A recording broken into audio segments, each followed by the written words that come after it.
Good morning, and grace and peace to you. And we do ask the question at this time, is it well with your soul?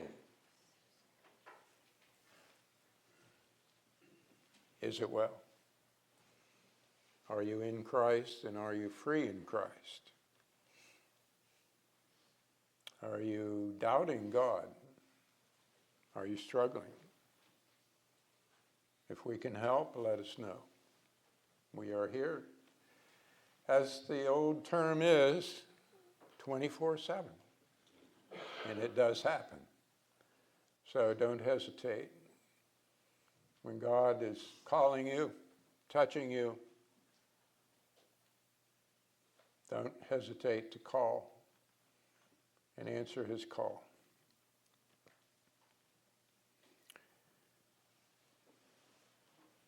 We're going to be with Joseph today. I pray I do a good job. I've had a couple senior moments this morning. I forgot my watch. I forgot to turn on the sound system. That was me. That was my bad. So I don't know what will happen here today. We'll pray that God is with me and we can get through with Joseph number 5. And Lord willing, I know I said something about ending it today, but next week we're going to be ending this up. And we're not going to get through the whole story. And I want us to remember, we talk about Bible stories. These are historical narratives of things that actually happened. Okay? This really happened. Joseph's brothers hated him. They sold him into slavery. And this is not a Disney movie. This is real. And he rose to power by God's hand, second to only Pharaoh in the land of Egypt, one of the oldest civilizations on this planet.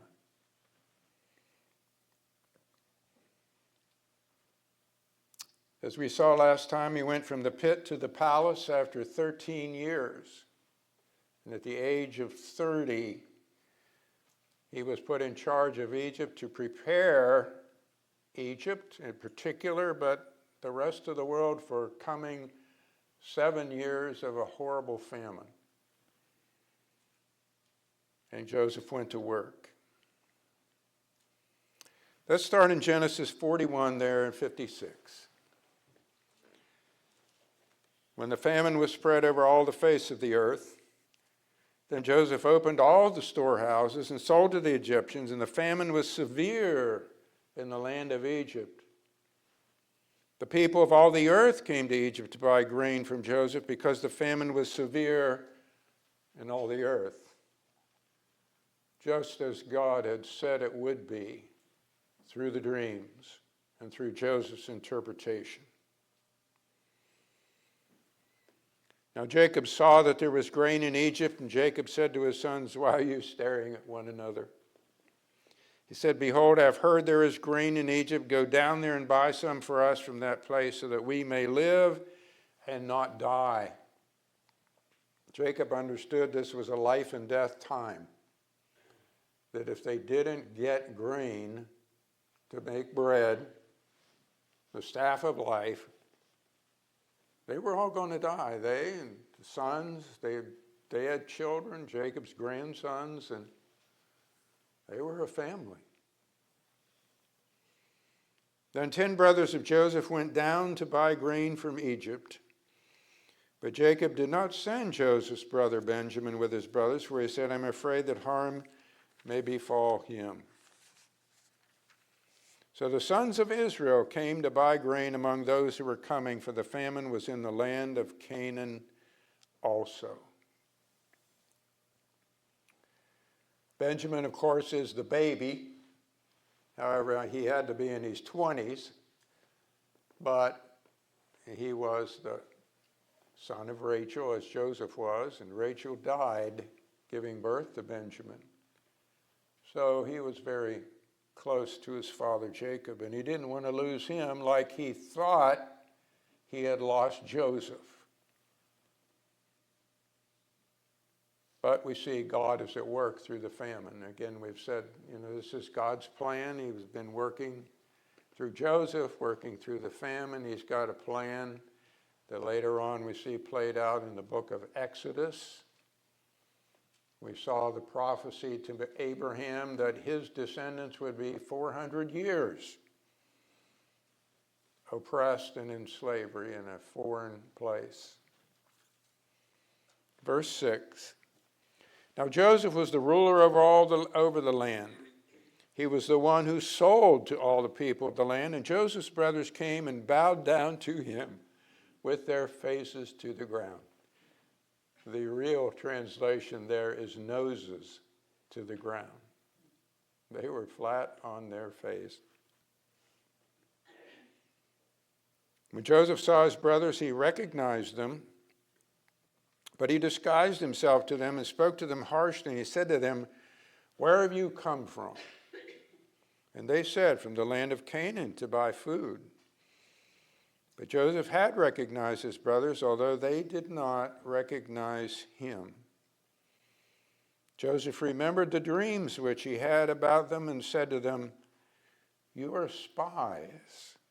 You have come to look at the undefended parts of our land." We talked about Joseph's dreams. They were in the very beginning of the story.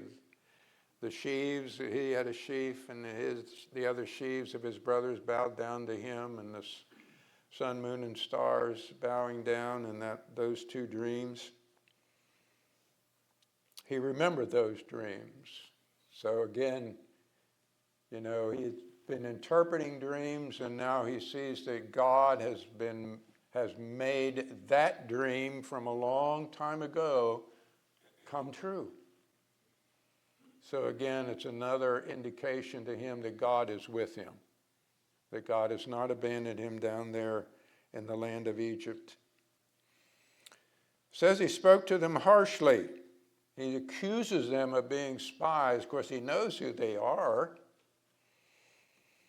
But I have written here, after 13 years of what he had gone through because of them, what would you do? You are in a position of absolute power. This is not a republic or a democracy. This is a dictatorship. Pharaoh says something, they do it. He wants your head cut off, he'll cut it off like he did with the baker. You're done. Joseph is second in command. I suppose there would have been a temptation there. He speaks harshly to them. We're going to see in a little bit what he does with them. Wonder what he was thinking. Here they are after all these years. I wonder if he had even thought much about his family. I don't know. Again, I say it's good to put ourselves in the shoes of those who we read about. Verse 10, then they said to him, "No, my lord, but your servants have come to buy food. We are all sons of one man. We're honest men. Your servants are not spies." Yet he said to them, "No, but you have come to look out the undefended parts of our land." But they said, "Your servants are 12 brothers in all, the sons of one man in the land of Canaan. And behold, the youngest is with our father today, and one is no longer alive." Joseph said to them, "It is as I said to you, you are spies. By this you will be tested. By the life of Pharaoh, you shall not go from this place unless your youngest brother comes here. Send one of them that he may get your brother while you remain confined, that your words may be tested, whether there is truth in you. But if not, by the life of Pharaoh, surely you are spies." So he put them all in prison for 3 days. His brothers just open up here when Joseph starts to accuse them of being spies, and they're trying to defend themselves and say, no, we're honest men. And they start to talk about the whole family. Was this out of fear? Because they're in a foreign land, never been there before, I'm sure. this is the guy, so they got to defend themselves. Are they feeling guilty already, as we're going to see, about what they did with Joseph? Or are they just in the situation knowing this is life and death? If we don't get this grain, the whole family is going to die. And so they're just opening up to Joseph.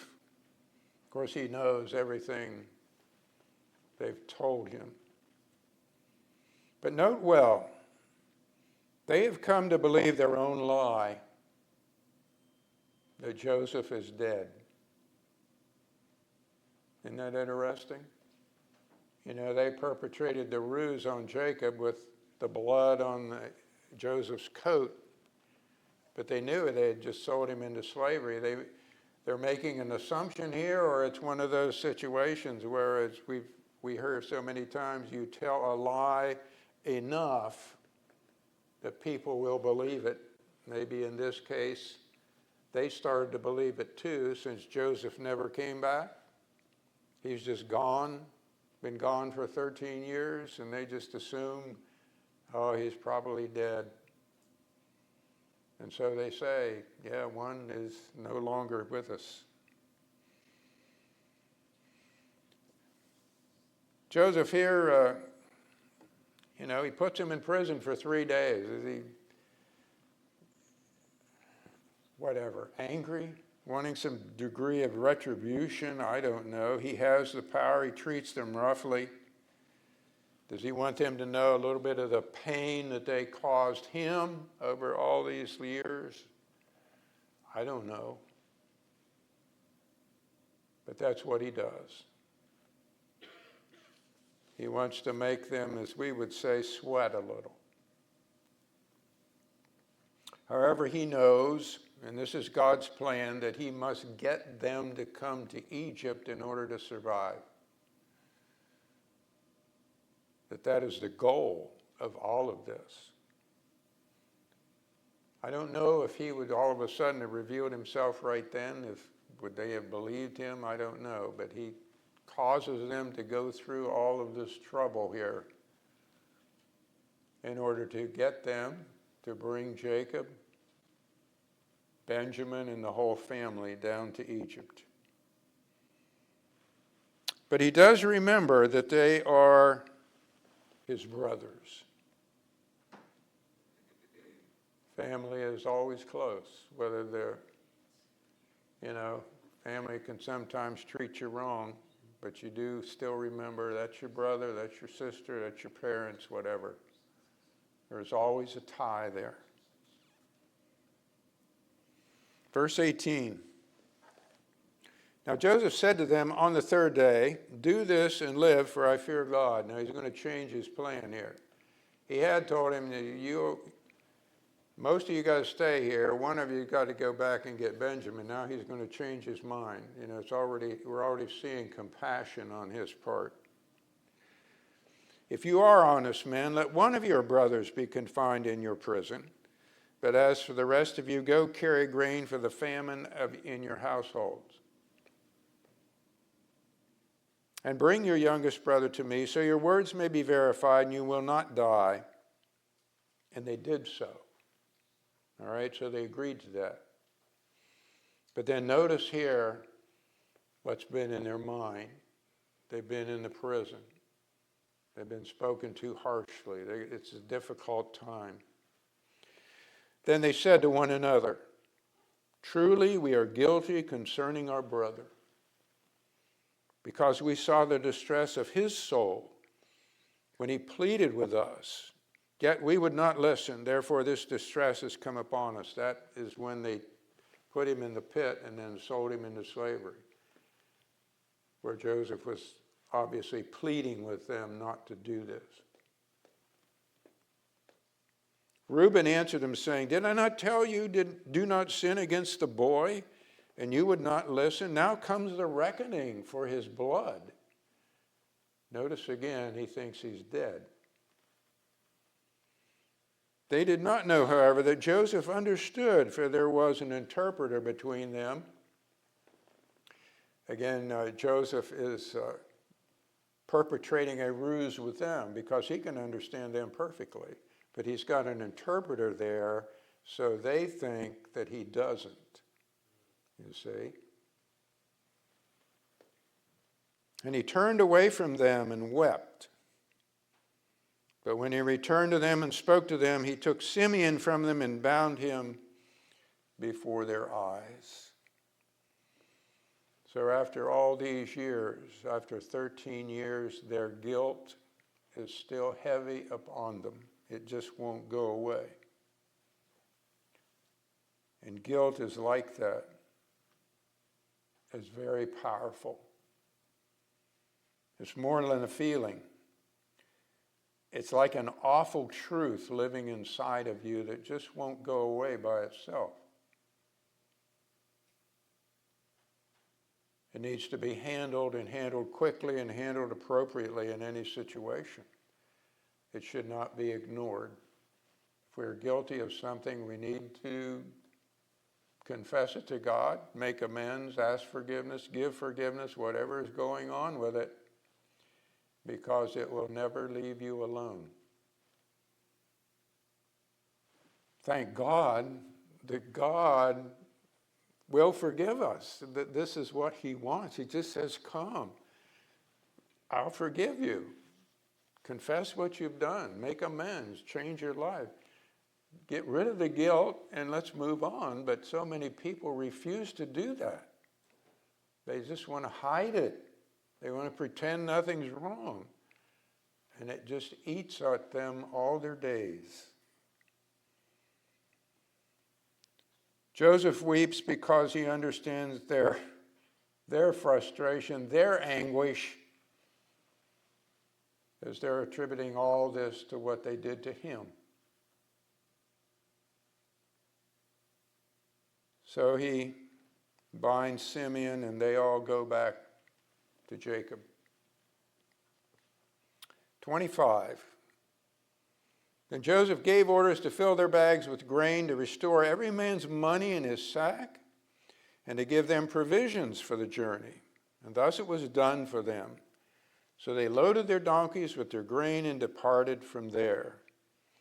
As one of them opened his sack to give his donkey fodder at the lodging place, he saw his money, and behold, it was in the mouth of his sack. And he said to his brothers, my money has been returned, and behold, it is even in my sack. And their hearts sank. And they turned trembling to one another, saying, what is this that God has done to us? Of course, they believed in God. They had faith, and they were sure were ordering their lives by God. And they understood God was there all the time. And so they see this as the hand of God on them. Of course, they've already been feeling this guilt about what they did to Joseph. And they just, what is going on? It's one of those what is going on moments. Maybe you've had some of those in your life. What is God doing? I don't understand it. This is happening and that's happening. And I think we've all been there at some point. Just wondering. What is God doing?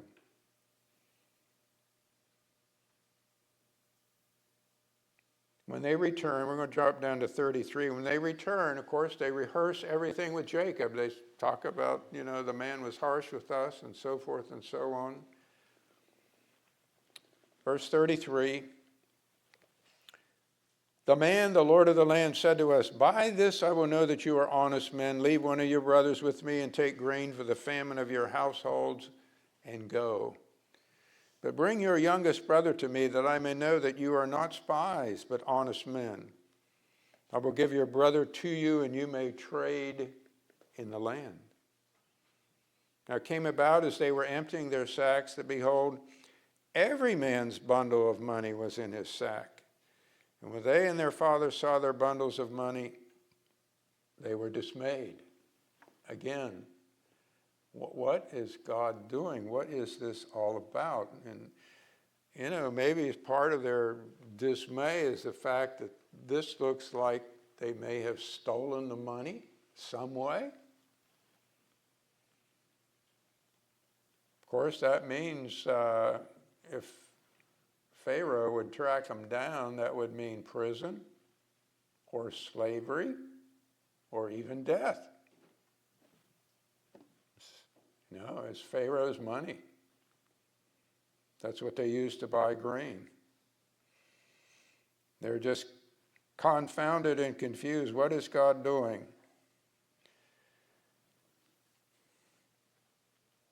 Consider this. For 13 years, Jacob has been grieving, believing a lie that Joseph is dead. And the brothers had continued this story with Jacob, but now feeling this great guilt over the deed and even believing themselves that Joseph is dead.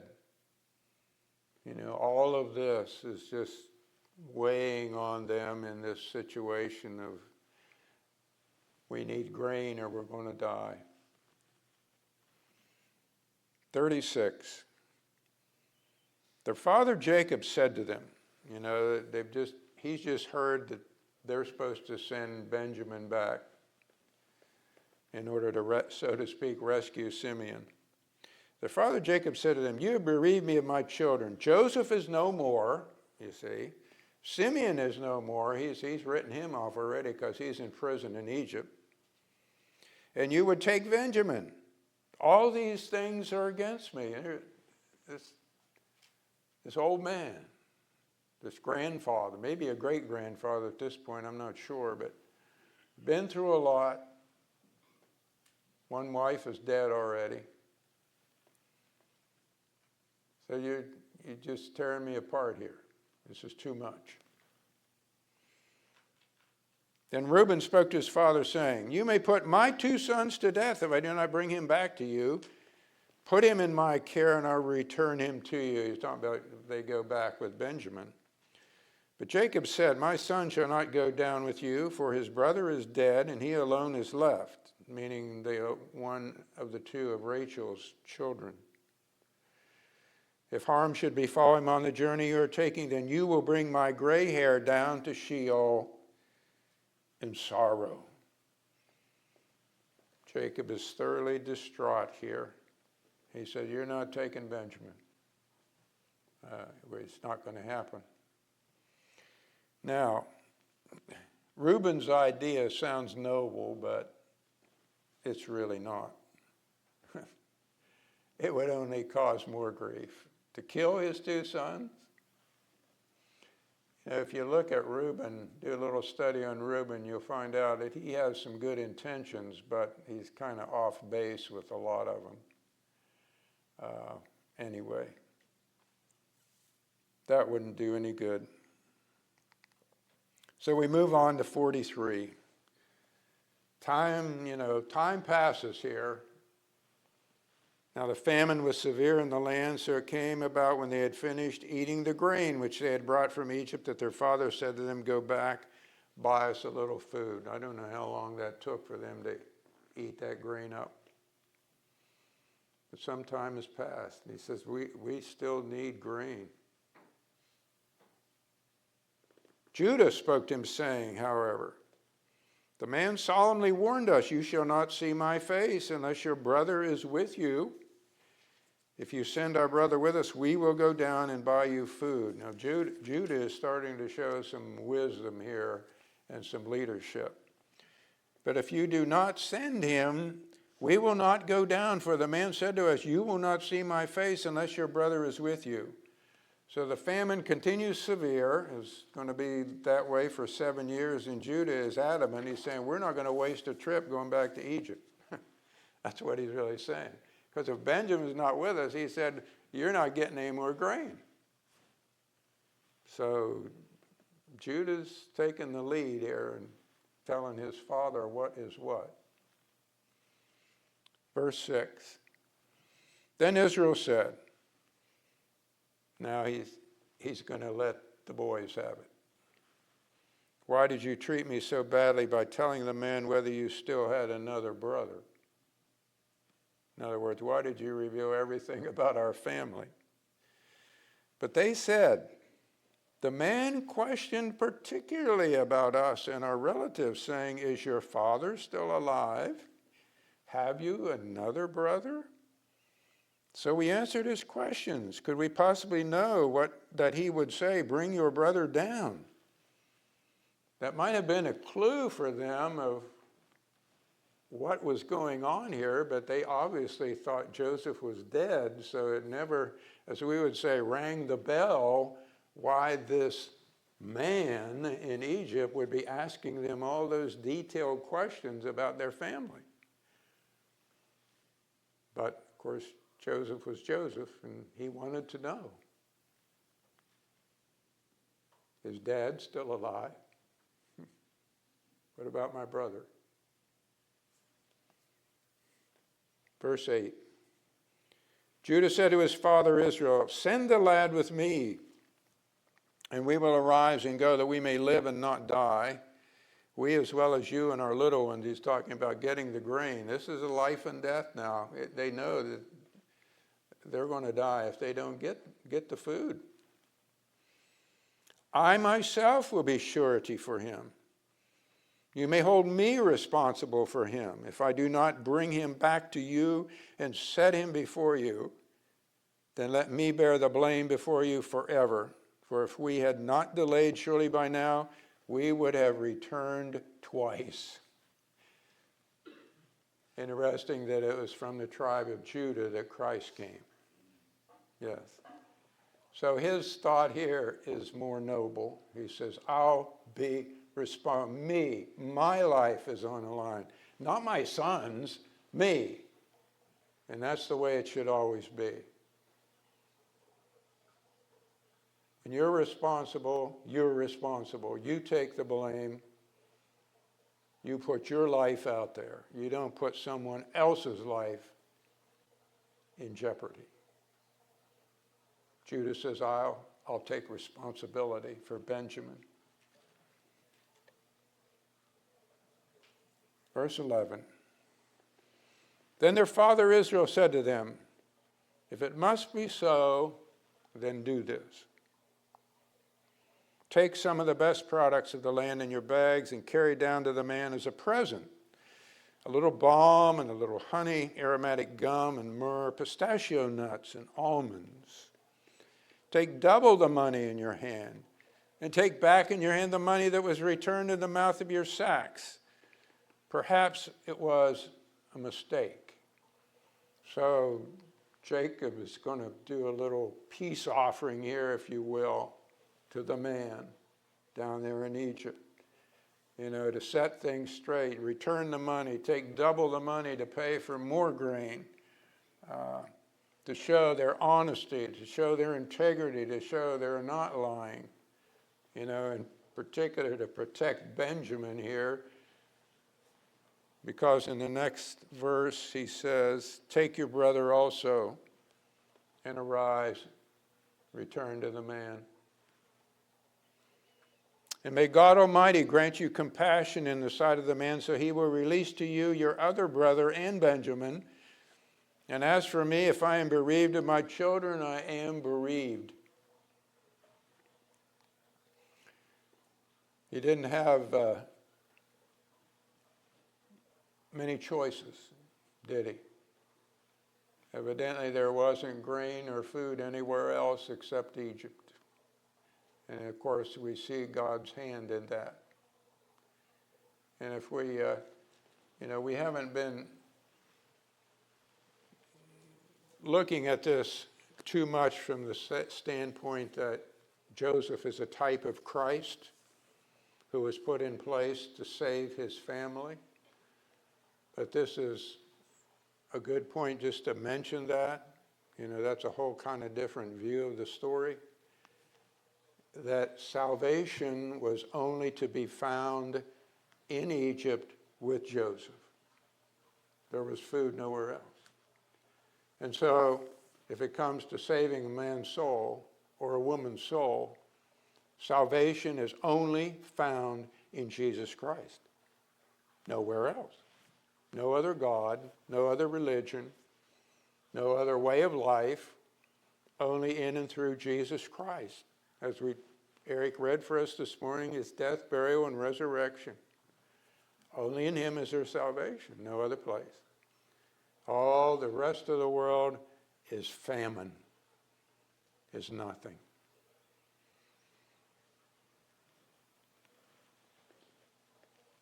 Verse 14, he says, and may God Almighty grant you compassion in the sight of the man, so he will release to you your other brother and Benjamin. And as for me, if I am bereaved of my children, I am bereaved. So the men took this present, and they took double the money in their hand and Benjamin. They arose and went down to Egypt and stood before Joseph. So he commits them into the hand of God. Of course, he's a man of God, and they were too, so that was right and that was good. But little did they know, right, that that's where they had been all along. Correct? That God had been behind this whole thing. He had always been working. Jacob does right. May God be with you in your journey, and that all will work out, and everyone will return. But God had been behind the whole thing, beginning with Joseph and his first dreams. We're always in the hand of God. In the hand of God. Let's turn to Joshua. And we're going to just wrap up Joshua 1:9, as Joshua was about to cross the Jordan and take the land of Canaan back after their long journey in the wilderness for their inheritance. God says, have I not commanded you, be strong and courageous, do not tremble or be dismayed, for the Lord your God is with you wherever you go. He never leaves us. Whether it's a good day, a great day, whether it's a rough day, a difficult day, he's there. He is blessing. And he's working something and is going to bring something good out of it. Never doubt the love of God and his desire for your good. Remember that God is always working in your life. Lord willing, we'll see what happens as the brothers are standing before Joseph. God bless you.